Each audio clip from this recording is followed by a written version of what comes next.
Kai walked through the glowing streets of Velkar Prime, one of the richest trading hubs in the galaxy. Neon signs flashed in alien languages above his head.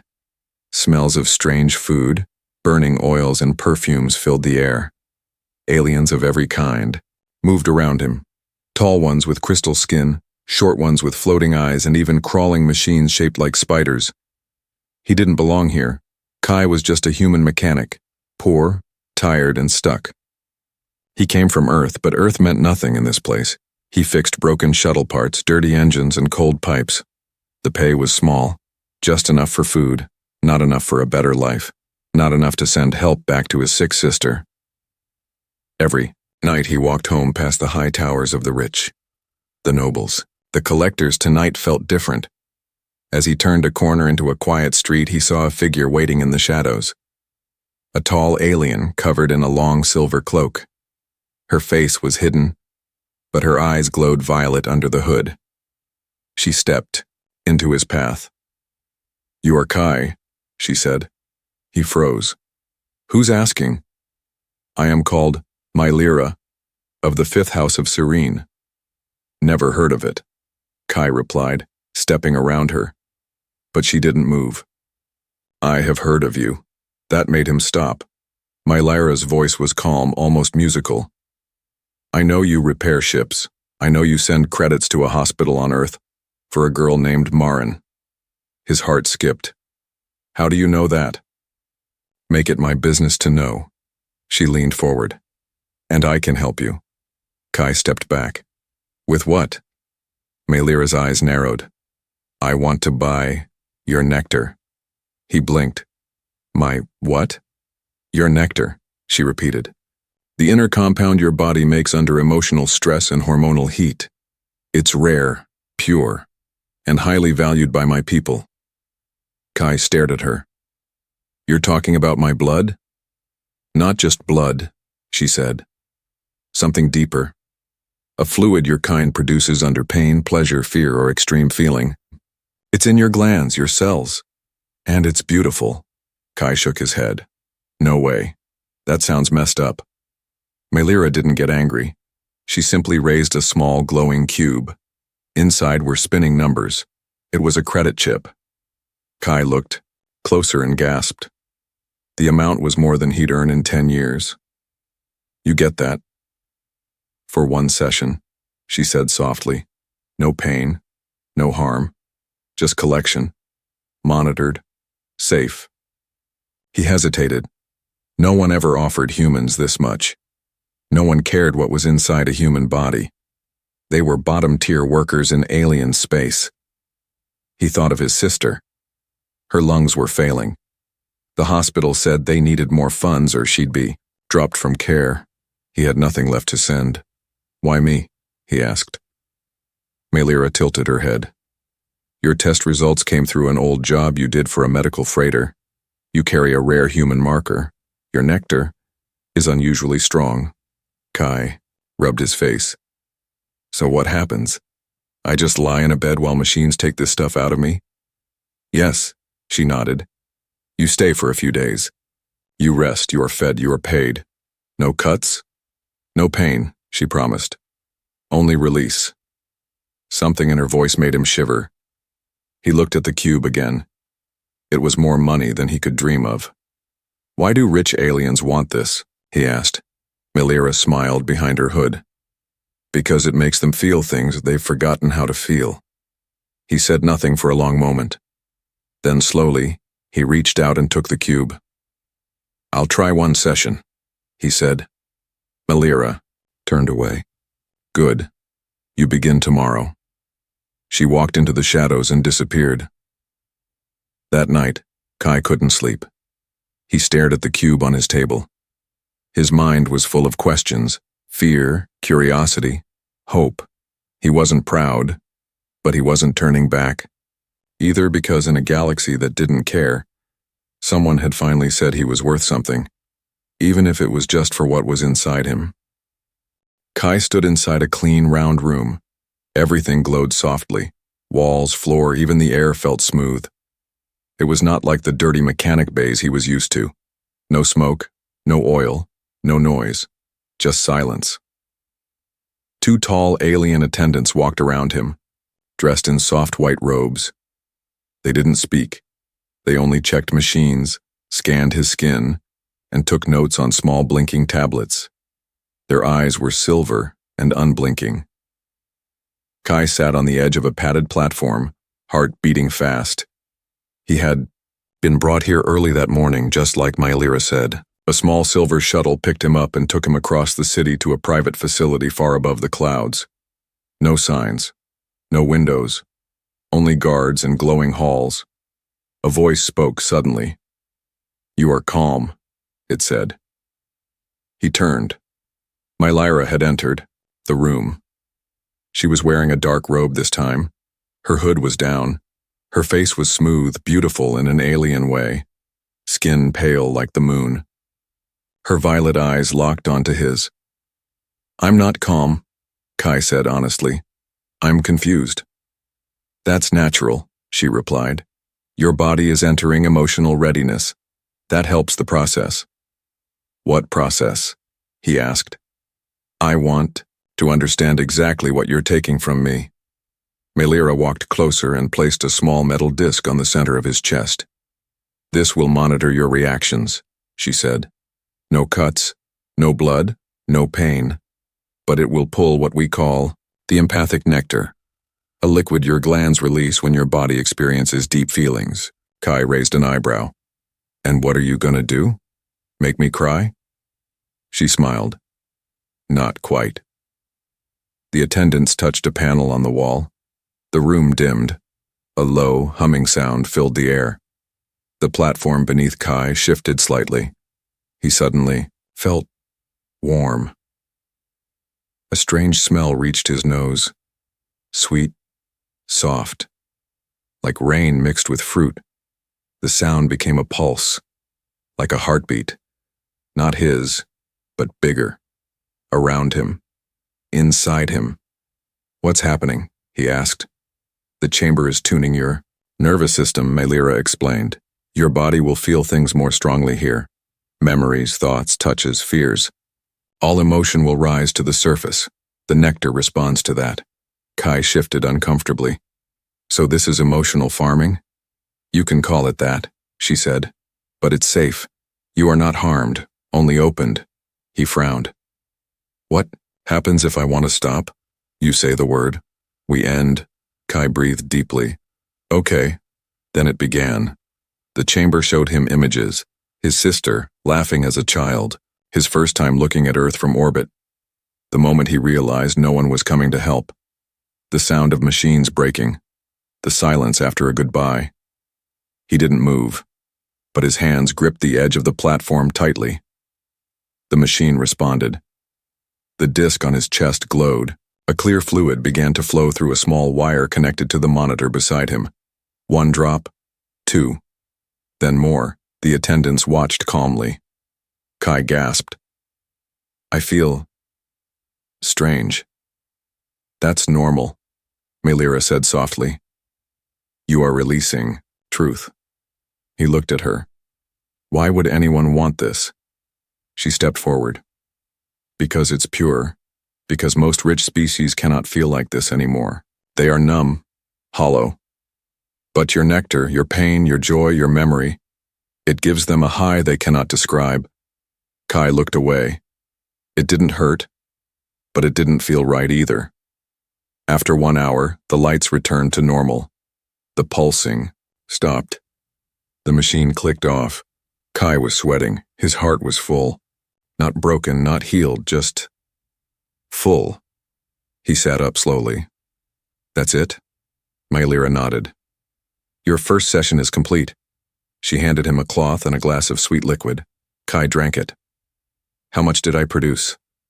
8 vials, she replied. "More than expected." "And how much does that sell for?" Mylera paused. "Each vial," she said slowly, "is worth more than a small moon crystal." Kai blinked. "You're serious?" She nodded. "And how much do I get?" She smiled faintly and handed him a thin gold chip. Kai looked at the number. 10 years of salary. In one day, he stood there, silent. "Do you want to come back tomorrow?" she asked. He looked at the chip, then at her, then at the glowing machine that had pulled emotion from him, like water from a well. "Yes," he said finally. "I'll come back." But deep inside, a part of him wondered what else the machine had taken, and what it might take next. The room was dim but full of light, alien light. It glowed from glass walls, curved mirrors, and floating screens showing energy readings. It wasn't a lab this time. It was a showroom. Kai stood inside a tall glass chamber. He was dressed in a thin, silk-like robe, his body cleaned and scanned. His skin was warm, his chest marked by the silver disc that still pulled tiny amounts of nectar. The staff called it a passive drip. Nothing harmful, they said, just continuous harvest. Around him, buyers watched. Rich aliens sat in high balconies, whispering behind filters, their eyes scanning him like an art piece. Some made notes, some smiled. Kai looked at no one. He stood still, eyes forward, pretending it didn't matter. Then, the door opened, and she walked in. The guards and attendants stepped aside the moment she entered. She wasn't like the others. Her clothes were dark, sharp shoulder crests made of obsidian-like crystal. Her hair was silver blue, tied in a long braid. Her steps made no sound. Her face, calm, proud, and unreadable. But her eyes locked on him. Everyone else watched her. The noble, the Lady Jarine of the old bloodline, one of the richest, most feared names in the inner worlds. She never attended live showings. She bought only rarest collections. She was known as the collector of emotion. And now she was staring at Kai. He didn't flinch, but something inside him shifted. She stepped closer to the glass. The air grew colder. Or maybe it was just his skin reacting. She tilted her head.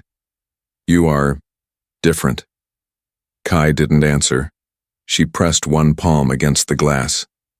A scanner lit up, showing his emotional output. The numbers spiked, far higher than most humans, but she didn't smile. She frowned, then turned to Melira, who stood nearby like a proud merchant. "Is it real?" Lady Jarine asked. "Yes," Melira said smoothly. "No chemical assistance, no artificial triggers. His nectar is pure, born from real memory, true feeling." Lady Jarine stared again, but this time, her voice dropped. "Too real." Melira raised an eyebrow. "Too real to sell?" Jarine looked down. "Too real to own." That shocked the room. Melira tried to recover. "Perhaps we can prepare him another way. Slower harvesting, lower exposure." "No," Jarine said sharply. "Some emotions are too alive. If I took him, I'd feel more than I can bear." She turned to leave. "And that is dangerous." Kai exhaled slowly when she walked away. Not because he was afraid, but because for the first time since entering this world, someone saw him. Not his nectar, him. Later, back in his chamber, he sat on the floor, head resting against the wall. He thought of her words, too real to own. He hadn't asked for this life, but now he was being sold or almost sold as a product. Something rare, something special, something expensive. But Jarine's refusal echoed in his mind like thunder. She didn't want to buy him, she warned him, and now everything felt different. That night, when the chamber was dark and guards stood outside, Kai heard a soft buzz at the back wall. A hidden panel clicked open. A small silver sphere rolled in, blinking once, then projected a hologram. Jarine's face appeared. Her voice was calm, but serious. "You don't know what they're doing to you, Kai." He sat up, stunned. "This isn't about money, it's about control. Your body makes something they cannot create. Human memory, pain, emotion. They harvest it. They sell it. But when your levels drop, they won't let you go," he whispered. "Why are you helping me?" Her eyes, even in the projection, looked sad. "Because once, I was like you. I didn't escape." The message ended. The panel closed. Kai sat in silence, Heart pounding, the lights in his chamber flickered. Then one thought burned in his mind. I need to get out. The lights in the grand hall shimmered like floating fireflies. Alien music filled the air. Slow, strange tones that danced around the soft sound of expensive laughter. Elegant creatures from a dozen star systems walked through golden arches, wearing robes, feathers, glass armor, and glowing jewels. They weren't here to trade ships or weapons. They were here to buy something far rarer. Tonight was the Pleasure Gala, hosted once every 10 cycles. A secret event where the galaxy's richest gathered not for war or politics but for emotion, and Kai was their most prized display. He stood on a raised platform surrounded by glass. He was dressed in fine black fabric that wrapped around his body like liquid. A soft golden light shined down on him. His heartbeat was calm, but his mind wasn't. He looked like a statue. But inside, he was waiting for a signal. Earlier that day, Jareen had left a small message crystal in his meal tray. Just a single word on it. Tonight. He didn't know what the plan was, only that this was the night he would either escape or vanish forever. Melira walked beside the crowd, smiling politely, speaking to the buyers. This one is called Kai. His nectar output is triple that of standard humans. No memory edits, no false stimulation. What you feel is what he feels. A heavy alien noble raised a glass of blue liquid. Does he sing? He dreams, Melira answered, and the machines record it. A tall figure stepped forward from the crowd, a collector with gold skin and white eyes. I want to test him, she said. Tonight. You'll need clearance, Melira replied, but I can arrange it. From his glass room, Kai watched them all. He felt like a bird, in a cage. A silent one. Then he saw her, Jareen. She wore a sharp silver dress and a mask that covered half her face. She blended in perfectly, but her eyes found his. Just for a second, she blinked twice, the signal. A servant drone floated toward Kai and placed a glowing fruit near the edge of the platform. Kai stepped forward as expected. He reached for it, and underneath it, hidden in the tray, was a thin chip. He slid it into the cuff on his wrist without anyone seeing. Instantly, his vision changed. Numbers appeared in the air. A map. A countdown. He didn't understand it all, but he understood what mattered. He had 10 minutes. Down below, Jareen was already moving. She slipped past security, blending with servers and performers. She reached a side panel near the stage.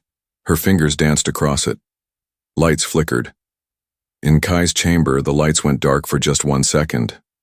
When they came back, the glass door had no lock light. Melira frowned from her spot near the noble guests. She turned to one of the guards. Check System 4, she said. Something was wrong. She could feel it. Kai waited until the music hit its loudest note. Then he moved. He pushed the glass door, and it opened. No one noticed at first. The stage lights blinded most. The crowd was focused on a performance of flame dancers to the left. He stepped down. Calm. Casual. His heart pounded. Each step was risk. Each breath felt like fire. Then, a shout. He's loose. The lights exploded into red. Guards rushed forward. Jareen threw a shock pellet to the floor, covering the air with smoke. She grabbed Kai's hand. Come now. They ran through the side halls, chased by alarms. Kai's wrist map blinked with arrows and red warnings. Where are we going? He asked. Emergency lift, she said. Backstage, behind the nectar tanks. They turned left, then right, then reached a steel door. She scanned her palm. It clicked open. Behind it, cold metal stairs. Up above, they heard Melira's voice. Seal the upper decks. Do not let the human leave this level. They reached the platform. A small ship sat ready. Jareen threw him a jacket. Put this on. You'll blend in. What about you? She looked back at the burning gala behind them. My name no longer matters. They boarded. The ship lifted. Below them, the gala turned into chaos. Guards shouted, buyers screamed, lights died. And for the first time since he entered this world, Kai was free. He sat in the back seat shaking, not from fear, from relief. Jareen piloted silently, focused on the stars ahead. After a while, she spoke. "You were right to feel trapped. You weren't just selling something." He looked at her. "Then what was I?" She turned, her voice soft but strong. "You were the key to something they feared most. A human who understood his own value." The stars outside the ship streaked past like white rivers. Kai sat on the floor of the small vessel, his back against the wall, still shaking. His body was free, but his thoughts were trapped in a storm. Every heartbeat still echoed like the alarms from the gala. Every breath felt like borrowed time. Jareen stood near the console, silent. She hadn't spoken since they escaped. Kai finally broke the silence. "Where are we going?" "Somewhere they can't follow," she said. "A dead station near the ring of Tovex, off-grid, quiet." He nodded. "And then what? I just disappear?" Jareen looked at him. "Only if you want to." Kai frowned. "No, I want answers." Jareen hesitated. Then she walked to a storage panel and pulled out a small case. She opened it. Inside were vials. Tiny glass tubes glowing blue. Human nectar. Kai's jaw clenched. "You kept some?" "No," she said. "This is yours. From your last sessions. I took it before the sale." He stared at the glowing fluid. "That's what they wanted so badly?" Jareen sat across from him. "Not just that. Your nectar isn't normal." Kai laughed bitterly. "Yeah, I figured that much." "No," she said more firmly. "I mean, your body was engineered." He blinked. "What?" She reached into her pocket and handed him a small data crystal. "Read it." He inserted it into the ship's console. The screen lit up with files. Subject 7G, human male, earth-grown, modified, in utero, emotional output 340% baseline. His throat went dry. "This is me?" She nodded. "You were part of an Earth project, funded secretly by off-world buyers. They didn't just want to buy rare humans. They wanted to build them. You were grown to produce emotion stronger than any normal human. You're what they call a dripper, someone whose body naturally creates high-grade empathic nectar." Kai leaned forward, stunned. "So I was never normal?" "No," she said softly. "You were never given the choice to be." His hand shook. All those memories of pain, sadness, fear, even joy, they weren't just his. They were designed, programmed, farmed. He looked up at her. "And what about you? Why are you helping me?" Jareen's face tightened. "I helped build the market." "What?" She stood, pacing. "My family controlled one of the original supply routes. I grew up surrounded by nectar buyers. I used to believe what they told us, that humans didn't feel as deeply, that we were giving them purpose, but it was a lie." She nodded. "When I finally saw what they were doing, it was too late. I was already part of it. I couldn't stop the system, but I could help one." Kai stared at her. "You." The ship shook suddenly. Alarms beeped. Jareen rushed to the console. "No, no, no, no." "What is it?" Kai stood fast. "They found us." A red warning flashed. Tracking beacon detected. Kai's heart dropped. "They put something in me," Jareen scanned. "No, it's in the ship. They planted it before we took off." She slammed a button. "Autopilot to decoy route. Prepare for jump escape." "What do I do?" Kai asked. Jareen looked at him, eyes full of fear and urgency. "You're not just a man anymore, Kai. You're a living memory vault. They'll burn cities to get you back. So you run. You survive." He shook his head. "Not without you." She gave him a small, sad smile. "You're the only one left who can break the system. They don't fear me. They fear you." She opened a hatch to a small escape pod. "Just enough space for one." "Go," she said. "I'm not leaving you." Jareen placed a glowing crystal in his hand. The same one from earlier. This has everything. Names, labs, locations. Burn them all. Tears gathered in his eyes. Shireen, her voice cracked. Don't let what they did to us keep happening. Kai stepped into the pod. The hatch sealed behind him.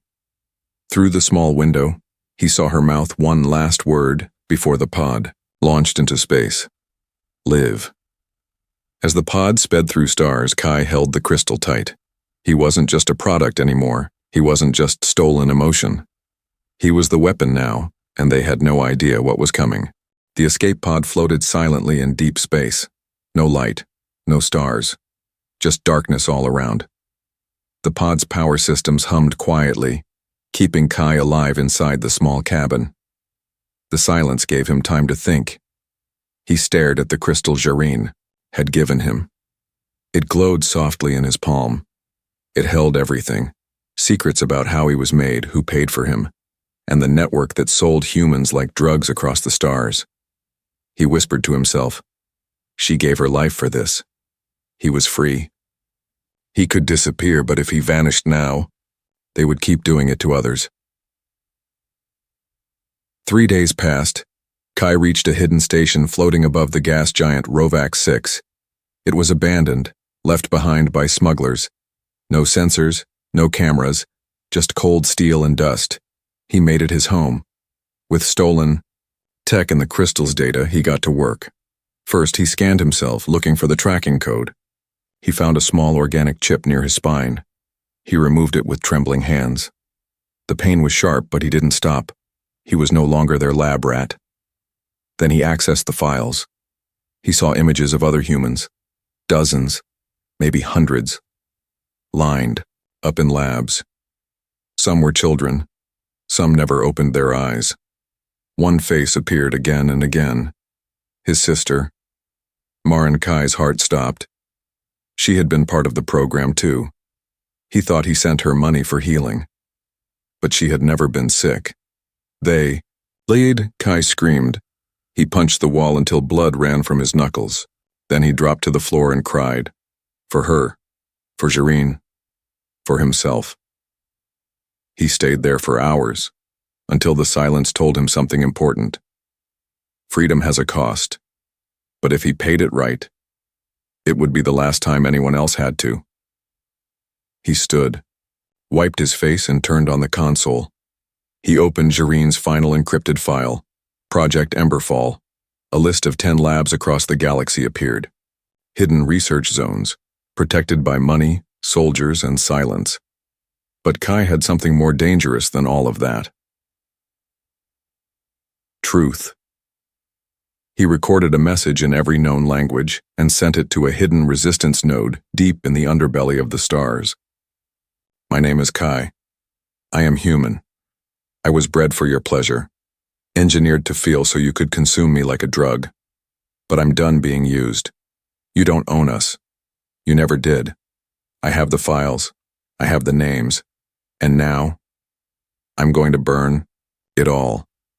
The message spread fast, through pirate channels, black market networks, even noble communication rings. Some aliens laughed, others panicked, and in the shadows, the ones who knew, trembled, because Kai didn't stop there. He broke into the first lab using Shireen's codes.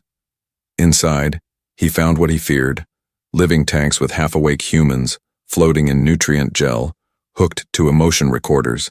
He shut them all down. He saved who he could. Carried one girl on his back. Her name was Lyra. She could barely speak, but her eyes said everything. She remembered him. Subject 7G. She whispered. No, he said softly. Just Kai. By the time he reached the third lab, the buyers started to speak. They offered credits at ships. Protection, even false promises to stop the trade. But Kai didn't answer, because they were still trying to buy something that never belonged to them. And then came the hardest mission, the 10th lab, the one where it all started, Earth Orbit Facility 9, the Seed Lab, where Kai and Marin were both created. He stepped inside. The lights were still on, the machines still ran, and in the center, Marin alive, connected to a core system, her body preserved in stasis. A tear rolled down his cheek. He pressed his hand to the glass. I thought I was saving you, but I was just keeping you in the cage. He took a deep breath, then made his choice. He opened the core and transferred all her data into the last crystal he had. She didn't wake up, but she didn't have to. He would carry her now, in every word. Every fire he started, every lab he destroyed. Later, standing in front of the burning lab, he watched the sky. The stars looked different now, not brighter, but clearer. Because he wasn't a product anymore. He wasn't even just a man. He was a message.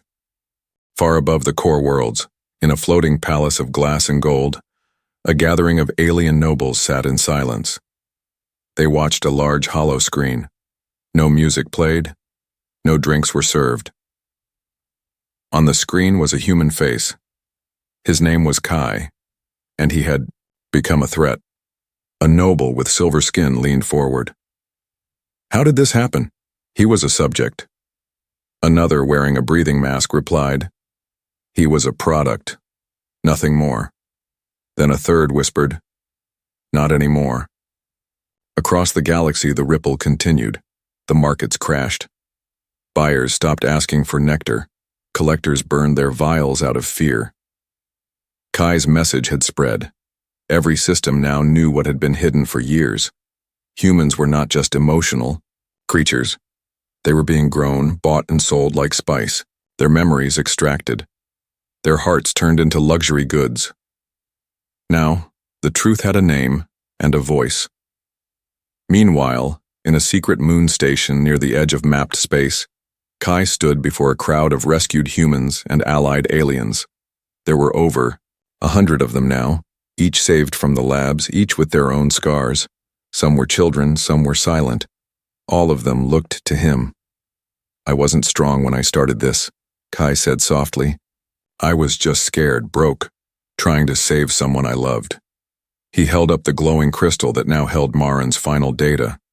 They told me I was built to feel. But I've learned something. He stepped down and walked among them. Can also fight. In the weeks that followed, the humans and their allies formed a new network. They didn't attack directly.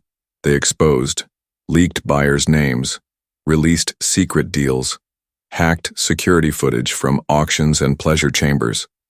The galaxy watched in horror as the truth became public. And for the first time in generations, shame hit the rich. Jareen's name was cleared posthumously. Her private logs were shared across noble courts. They showed her betrayal of her family's trade, her choice to save Kai. Her last words were repeated across protest banners. You don't fear humans. You fear what they remember. As for Kai, he never returned to Earth. He never joined politics. He simply kept moving, carrying the crystal around his neck like a promise. He visited broken places. He helped repair memories. He trained others to find their voice.